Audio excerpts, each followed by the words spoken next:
পড়ো। দেখুন, আমার সবচেয়ে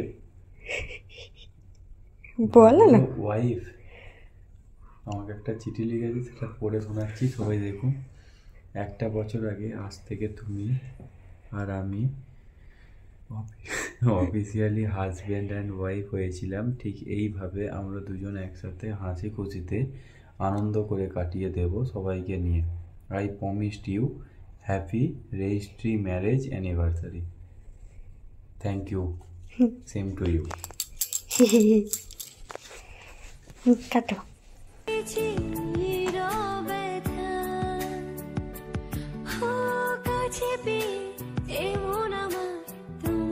শোনাতে চাই ভালো